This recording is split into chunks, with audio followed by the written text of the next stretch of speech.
ছেলেটার ঘরে একটু খাবার দিয়ে আসতে পারবি? আমি পারবো না মা, তুমি ফুলিকে বলো। ফুলিকে দিয়ে খাবার পাঠালে কেমন দেখায়?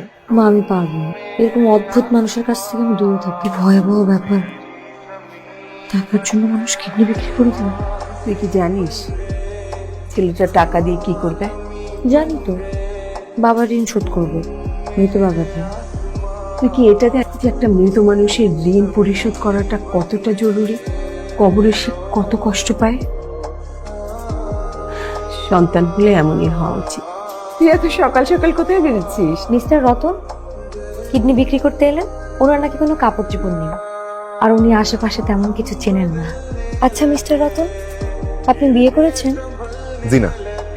প্রেম করেছেন কখনো? জি না। কোনো মেয়ে যদি আপনাকে প্রেম করতে বলে, আপনি করবেন? জি না। মেয়ে মানুষ অতীব সুন্দর, তার কাটার ভাজন নরম। গোলাপের কাটা ফুটে হাতে, আর অতীব সুন্দর মেয়ের কাটা ফুটে মনে।